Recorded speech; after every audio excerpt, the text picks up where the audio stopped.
Hey friends, today I'm here with an icon in the real estate industry. We have Nelia. Nelia, thank you for coming on. So Absolutely. every single one of you that don't know who she is, so Nelia is an extremely experienced realtor, been in the business for almost 2 decades. She holds a phenomenal rental portfolio, investment portfolio of 160 doors plus.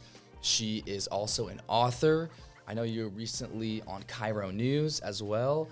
You do a lot in the industry, in the space of real estate, and also on a macro standpoint, you help a ton of investors. So that's one reason too why I wanted to bring you on is I want to learn more about you, how you started, your journey when it came to, hey, from how you got to the United States to now owning a crap ton of doors, right? Something that majority of, I want to say, even mid-sized investors would dream of. And then also on the macro standpoint, selfishly, I want you here for me. I want to answer, your help to answer a couple of questions. Okay. Yeah. So let's first talk about you. How did you get into the real estate business? That's a good question. Yeah. I actually bounced around a lot when I first started. Yeah. I moved to America when I was 19, didn't speak a word of English. You know, been through a couple of places, worked at Refugee Federation as a counselor, helped refugees and immigrants open up bank accounts and kind of guided them through the process. Don't worry, you don't speak English, I'll find you a job. So kind of like a hustler type of deal. So worked with refugees and immigrants for a couple of years. Then I kind of switched gears, worked as a dental assistant, worked as an esthetician, tried a lot of different things until I figured out what I really wanted to do. As an esthetician, when I worked at a local spa here, they had a contest for like 2 years. I just had my second child, came back from maternity leave, worked like 3 days a week for 2 hours a day. They had a contest, whomever sold the most products goes to France for 2 years. Long story short, I ended up going, I come back, I'm like, okay, now what? I'm bored. Yeah. So my husband goes, why don't you try real estate? You're good at selling. Obviously, you sold a lot of products. You know, you're good with people. You have a steady clientele. Why not try real estate? Cool. May 2007, I get into real estate right when the market crashes. Wow. Isn't that a wonderful idea? Oh, yeah. First year, I sold nothing. Okay. And then I heard a lot of chatter in the industry of short sales coming on, and we might go into recession and bank loans and this, that, and the other. Without any deals under my belt, I decided to cold call banks. Okay. And I got in with the banks to sell their bank loan properties. Wow. Actually, your father helped me do a couple of short sales because Okay. that was his specialty. Okay. So we go. kind of partnered up together, and he would handle all the short sales, I handled the bank loans, and that was my gig. That's what I used to do. Okay. And who bought during recession? Who was buying? Investors. So naturally, I kind of shifted gears, and that was majority of my clientele. Those were the people that were buying. Those were the people that were flipping, buy and hold, whatever it was. We kind of created a system. And you know it's a tight-lipped community, investment world. Yeah. So we created, you can even call them support groups, whatever it is. You know, we hang out, we call each other, we cry on each other's shoulders, and we share a lot. Like whatever obstacles we come through, those are like my people that I would call and talk to oftentimes. So I still have a lot of my investors. We still stay in touch. We still talk to each other. You know, many have retired since with the portfolios that they do have. And that's how I got introduced. You know, once bank-owned world started drying up, I kind of had to shift gears and do a lot, work with investors that were buying and holding. So 2012, my husband and I bought our first investment property. It was a little duplex. There we go. In Renton Highlands. Okay. We just talked about that area. There we go. Yeah, and it was bank-owned.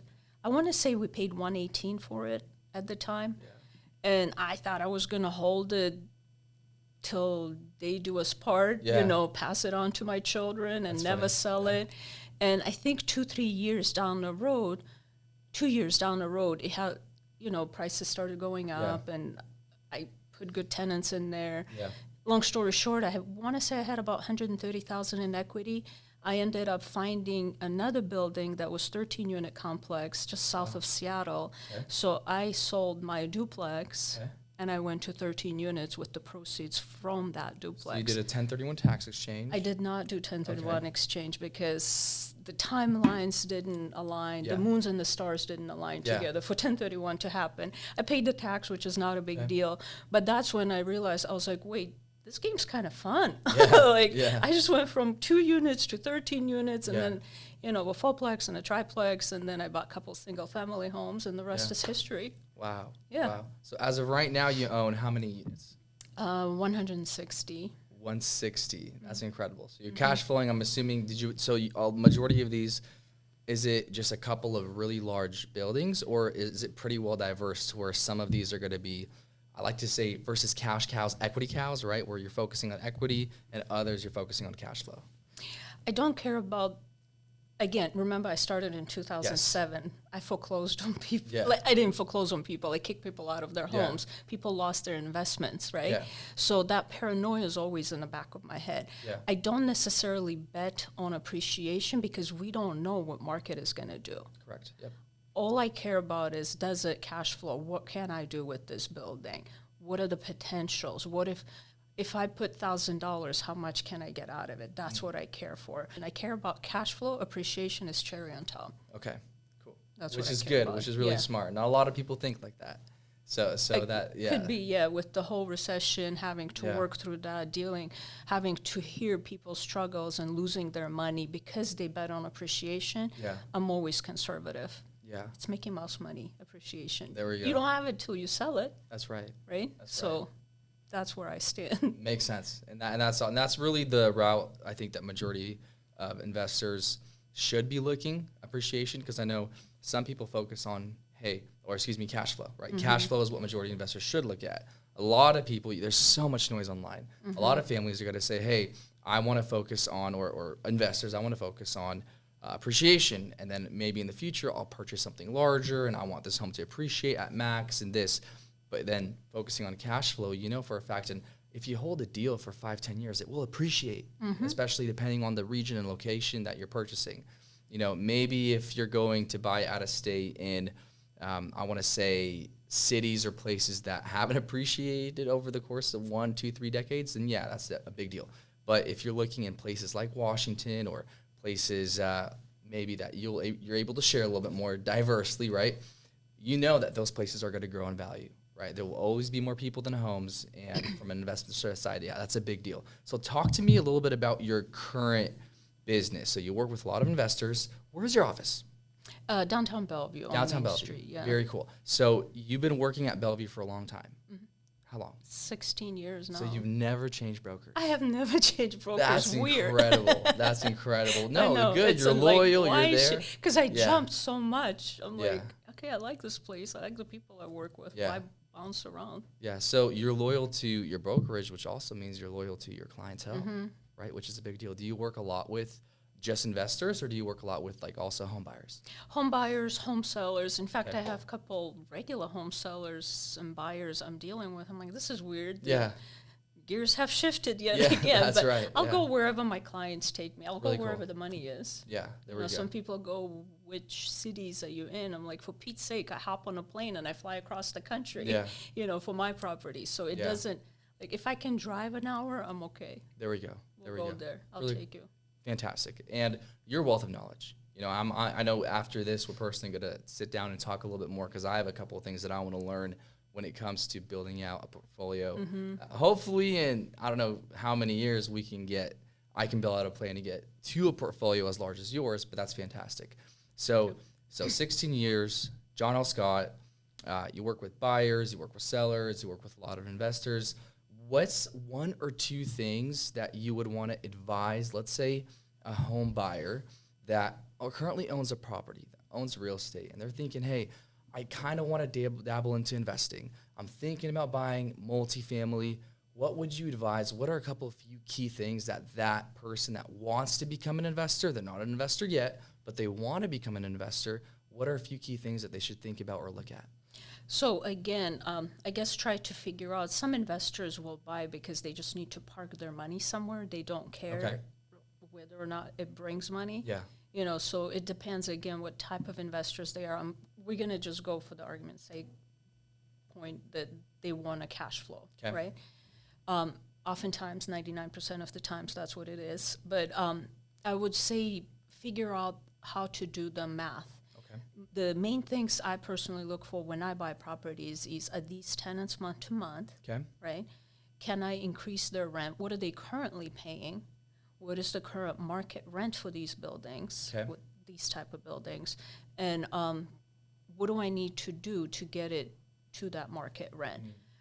A lot of times it's a little bit of paint, a little bit of millwork, lighting, new fans, like whatever those upgrades are. We put new flooring oftentimes. I don't do carpet like ever now. It's LVP floors all the times because they last you 20 years easy. Carpet would never last you that long, but it costs the same amount. Okay. And you know, just take that into consideration. How much money do I need to bring to upgrade these units to get them to that new rent price? Very cool. To give you an idea, I recently sold multifamily. The person that sold it, they've owned it since 1960s, since when the building was built. A lot of the tenants that were in there, they were there for like, I don't know, 7+ years. So the rents were extremely low. They're like 50% low. Wow. We did get 3 vacant units, so you get in right away with those vacant units, upgrade them. The older tenants were paying $800 a month on a 2-bedroom unit down south here in this area. And those 2-bedroom units need to be around $1,900. So they spend about $15,000 to $20,000 to upgrade those units. So that's the math you need to know that you need to do before you purchase something. That's a long-winded answer. Yeah, well, that's a good answer, and that's kind of what we're looking for. So, okay, now let me ask you this: in-state or out-of-state, and why? For me? Personally, if you were to advise somebody to go in, let's say they want to buy a 40-unit, 20-unit apartment complex, right? So this is going to be multifamily commercial specifically. Would you go in-state, out-of-state for the very first deal, and why? Yeah. I would say in-state. In-state. You need to gain experience before you do anything else. Okay. Banks won't lend you money. Okay. You can't just you can hop and say, I want to buy a 40-unit complex. I've never done this before. You might end up having to pay 50 to 60% down. Okay. And they'll still probably hesitate to give you money on that kind of deal. But you need to build a system in place. You need to learn the ins and the outs and the ropes and what the pitfalls are. Yeah. And I would rather you try with something that's smaller, that's a duplex, triplex, and or fourplex before you jump into something big. Because you might try it and say, I absolutely hate this. Yeah. And now if you have 40 doors, that's a big risk you take. That is a big risk. To hate something. So try it first, get your feet wet. And locally. Locally, Okay. absolutely. So how important it is, because I personally think it's incredibly important, but how important is it to have a really well-versed team around making sure that let's say you don't want to be a property manager, but you want to own these units. You don't want to be a construction worker, or a contractor, but you also know that things break down, right? It's real estate. Plumbing goes out, issues with electrical happen, sometimes X, Y, and Z may happen, something needs to be fixed, and you have to have somebody there or somebody kind of like on call to go out and do quick repair. So let's talk about that first, the team. Let's say, what are the 3-4 most important people to have on your side, part of that team, as you're thinking or starting about building out your real estate portfolio? So when you start, I strongly recommend you manage yourself. Okay. At least one of your own Okay. deals. Because you're going to learn the ropes. You're going to build a system in place. Oftentimes when my client, not often, always when my clients buy with me, I provide that system that I have in place. This is your contractor. If your toilet leaks, this is who you call. Cool. If your tenant isn't paid, this is the attorney you need to be working with, or this is your pest control.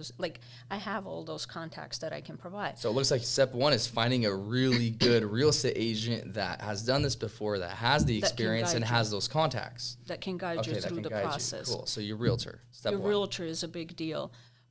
Your lenders actually is a big deal too, because you're obviously not getting a loan if you don't have a good lender in place. Yeah. So figure out how to calculate numbers, know what to look for, know what potentials are for those buildings. But your team is a pretty big deal. You have to establish your team before you do anything. Really cool. Really cool. So from the lending side, I'll tell you right now, because I've financed duplexes, triplexes, fourplexes.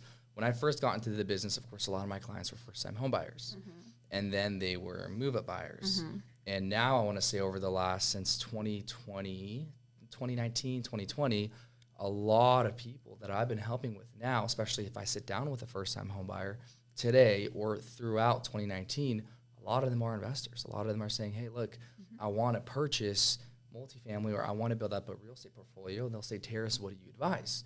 And I say, oh, this is fantastic, the fact that you brought this up, right? And what I like to do today is when I sit down with a first-time home buyer, I say, hey, do you have a 5-year vision to where you want to go? Well, if you want to live in Issaquah is really, I want to say, nice, beautiful city here in Washington State. It's also expensive to live in Issaquah. And let's say you're an engineer and your wife's at home, or the other way around, and your husband's at home, or it's really tough oftentimes, even with decent salaries, to afford a home that big, and really to be able to go out and say, okay, I'm willing to take on that large mortgage payment. So what I'll say is, look, you have really a couple of options. You have 2 routes that you can go into. One direction that you can go is, if you're living in an apartment right now, why not go buy multifamily? Why not go buy a duplex, triplex, fourplex? Minimum down payment on it, like FHA, is 3.5% down on a fourplex on your very first deal, which if you own a home and now you want to go buy a fourplex, you got to put 25% down, have reserves, assets, all that jazz. But if you don't, and you're buying your very first, you can do that on an FHA loan. So it's a little money down, so ROI is a lot higher. You can put more money down if you'd like, right? That's a big deal. And you get to move into one of the units, but now you own 4 doors, and you can rinse, repeat that process. So I always say that's option 1, is getting into multifamily as your first home. You're already living in an apartment. You can go and live in your own apartment, right? Your own little apartment, your own little structure. Option number 2 is finding a home. I like to say the smallest home in the nicest neighborhood, the oldest home in the nicest neighborhood, to where your realtor could sit down and say, okay, this home is appraised at X, or comps, you run comparables on X, and then they'll say, okay, you put $1 in, the rule of thumb, you get $3 out. So if you change the carpets to LVP flooring, if you do a little paint job, you change the trim, maybe you replace the roof, how much money do you need to change the bathrooms? How much money do you need to put into this home, right, when it comes to just making it look nice, making it more attractive? Then you hold on to it for 2 years so you don't pay any capital gain tax. Then you sell it, you roll that equity into a nicer home in your dream location. Which is funny, because I had last week, I had 5 conversations, face-to-face clients here at my office like this, and one client right now is under contract for a duplex, which is beautiful. Another client, the reason why I said Issaquah is because this particular client wanted to live in Issaquah. He now purchased a home in Covington. He's looking in Covington.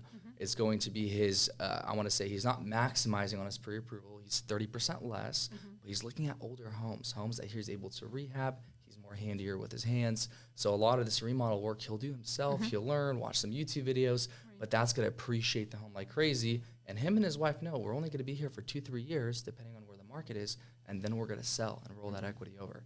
So that is huge, right? That is a big deal. So I love how you structured that answer when it comes to, hey, multifamily, it's in-house, getting some experience. That's a big deal. Now, on a macro standpoint, right? So let's say somebody wants to get into a duplex, triplex, or fourplex. I know from the lending side the requirements that are needed. From the realtor side, what should they be looking for their very first deal? If it's a duplex, triplex, or fourplex, and let's say hypothetically locally here in Washington State, what cities would you recommend to avoid for your first deal? What cities, and I know it's all speculative, right? It's all based on the deal. So this is a very open-ended question.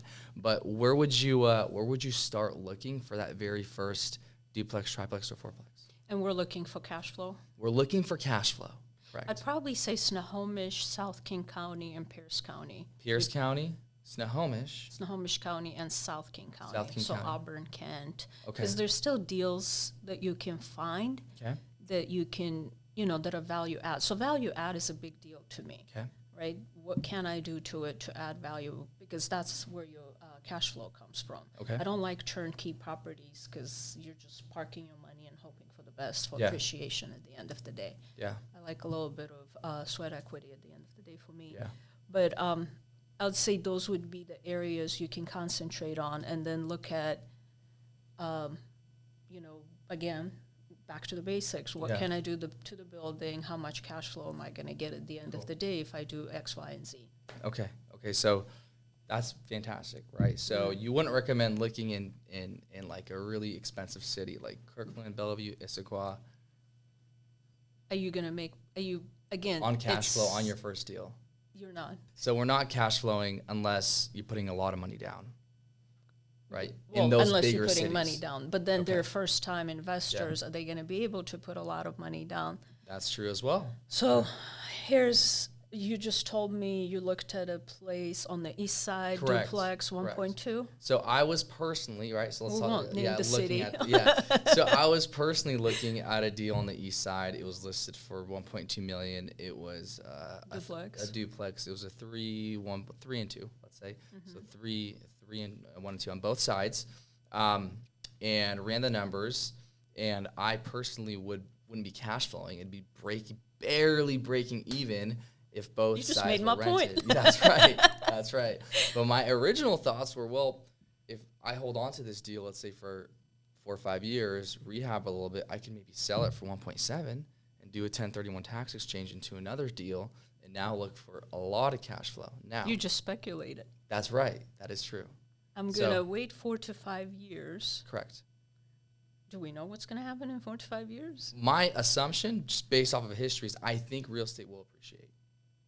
Right. But for 4 to 5 years, you're not cash flowing. You're having to dip into your family money to drag this asset that's dragging you down. Okay. Because you're hoping you're going to make extra $400,000. Okay. While in the meantime, if you bought something that was cash flowing, you could have put that money into another building and grew a lot faster. Again, call me paranoid. What I don't. So you're conservative, which is I really am good. extremely conservative. Which is really smart. Because I've seen a lot of people go down. I don't want to go down that route. Smart. Okay. You know. So here's an example. For that exact same money, I had my client buy a 5-plex in South King County. Okay.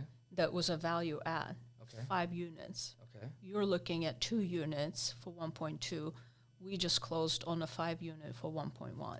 Okay. So I'm sure that you don't have to be a math Yeah. genius to figure out which one numbers, makes sense. yeah. The numbers, Okay. right? On the cash flow side. On the cash flow side. And then they both will appreciate, but the one down south is going to appreciate a little better. Because also keep in mind with these multifamilies, when you increase rent, you increase your property value.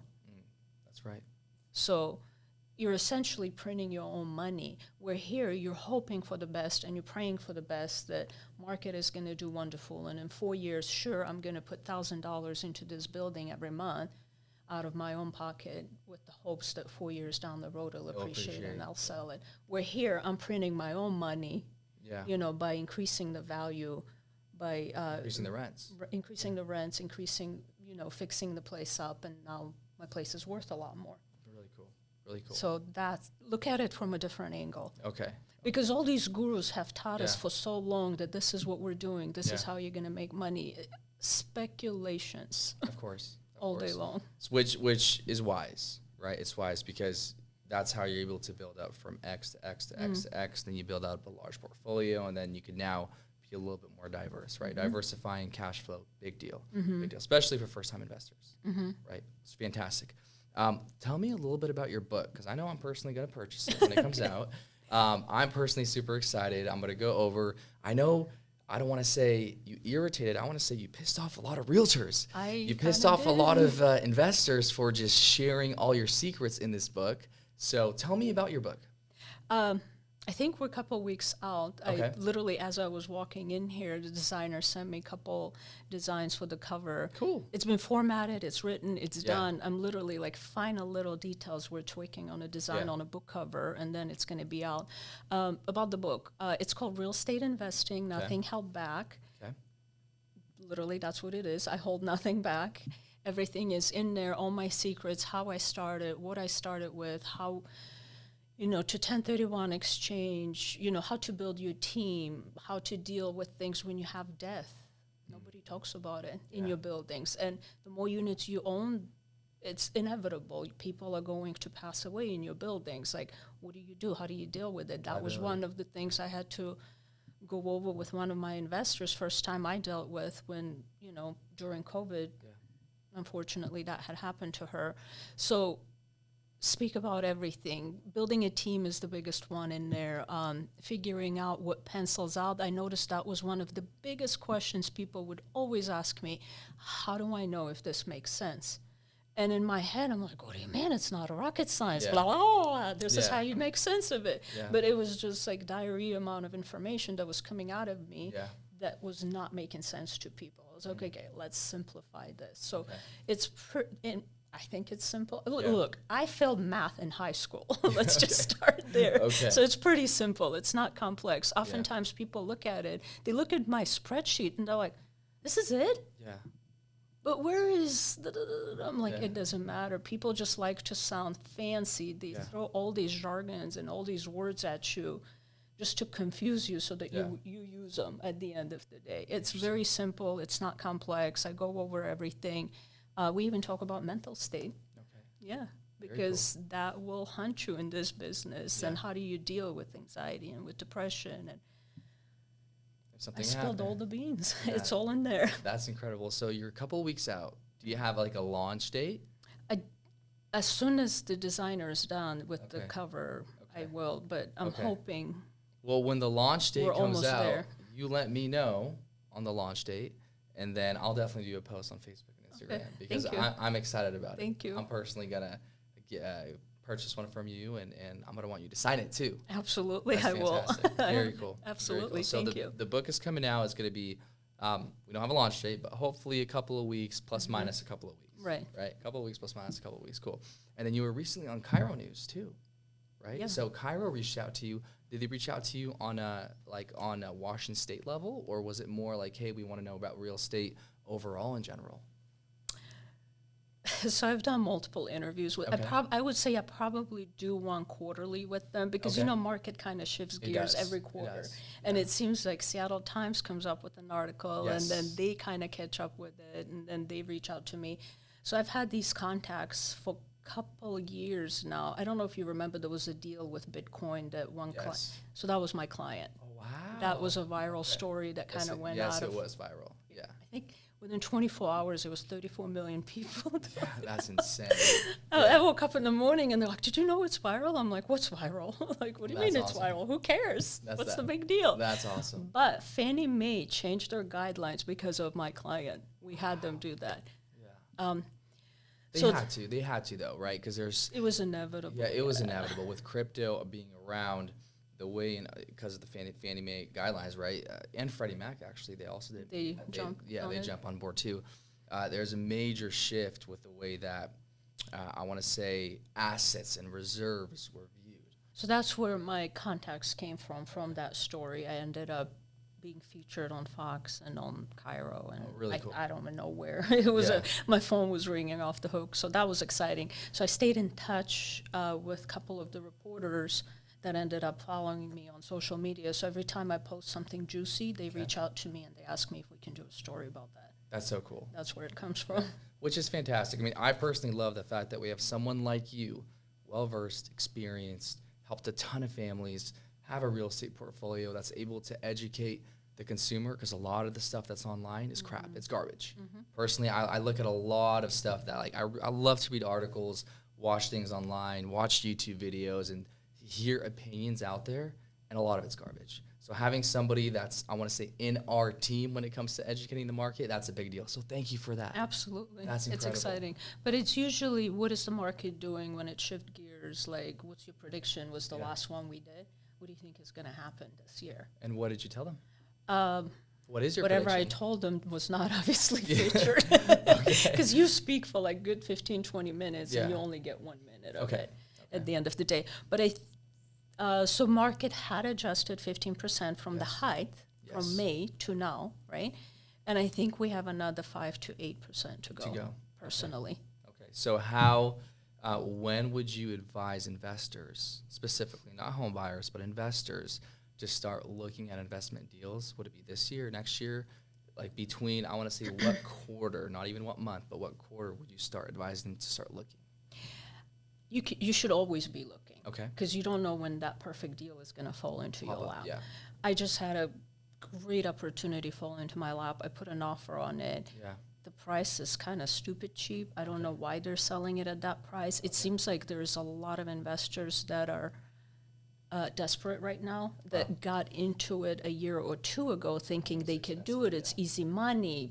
Yeah. Not a rocket science. I got this. Yeah. And I'm seeing them fail at the moment, and they're bringing these deals to me. And these deals are a lot cheaper than what they, like one deal I looked at yesterday, it's 25% cheaper than what he paid last year, February. Wow. So that to me is an opportunity at the end of the day. So you should always be looking, and if it pencils out and if it does make sense, you should consider it. Really cool. At the end of the day. Yeah, that is incredible. Let me ask you this. What's your 5-year vision? 5-year, 10-year? Because you've been doing this for a while. So versus 5-10 year, where do you want to be at the end of the day, right? When it comes to your entire real estate career, what's your goal? Like, what kind of portfolio do you want to have? Where do you want to be personally in life? I know you travel a lot. I know you go to beautiful places in Africa to travel. You said once a year before, or once every other year? Every other year. Every other year, which is phenomenal. Where do you want to be, I want to say, on a macro scale, or are you there right now? So had you asked me this back in November, I would have been like, I'm retired. Peace out. Okay. I did that. June or July, I was like, okay, time out. Yeah. I'm retiring. We're done. I'm taking time off. And then kids moved out of the house. One went to college. One moved out. Yeah. I come home. I'm like, dishes are done. My laundry's done. What The do I floors do? are not sticky. I'm like, what kind of witchcraft is this? Yeah. I am bored. Yeah. So lucky for me, I was able to jump back into real estate, Okay. right? It's not like a new industry that I had to go try out. So I'm back in it, but I'm not like 1,000% back in it, grinding really hard and prospecting and like cold calling like crazy. Yeah. You know, I'm kind of concentrating on my book and promoting things and working with people I absolutely love and growing my portfolio. Very cool.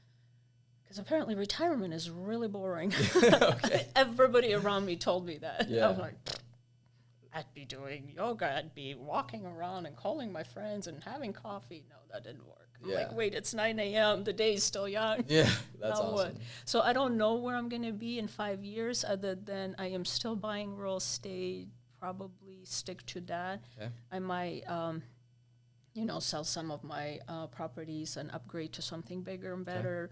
At this point, I don't have clear understanding. Yeah. Because remember, I retired for 5 minutes and I came back. Yeah. Oh, yeah. That's where I'm at right now. Really cool. Really Yeah. cool. Well, thank you for educating the markets. Thank you for putting your book together, because I know it's going to help a lot of people. Me personally, right, Thank and a you. lot of my clients. I'll make sure to get a stack of your books and make sure I'll be able to hand those out to my investor clients.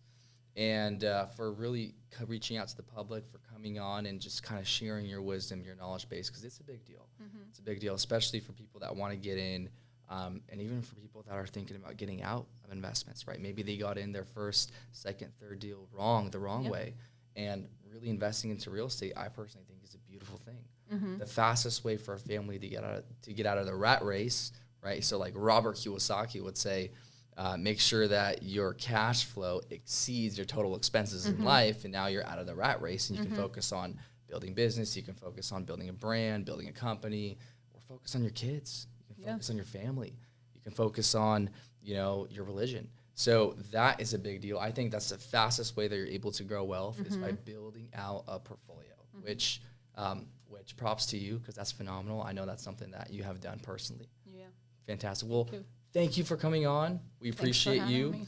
Friends, if you are looking for a phenomenal experience, it's almost, I don't even want to call you a realtor, because you're so much more than that. So you. I want to say a phenomenal expert broker, anything real estate, portfolio related when it comes to commercial real estate, when it comes to, so I know there's a lot of factors in commercial, right? But when it comes to real estate in general, commercial, multifamily, commercial, reach out to Nelia. Her contact will be at the very end of this video. If you have any questions on mortgages, of course, reach out to our team. We're more than happy to support you. Nelia, thanks for coming on. Thank you so much for having me. Of course. Thank you.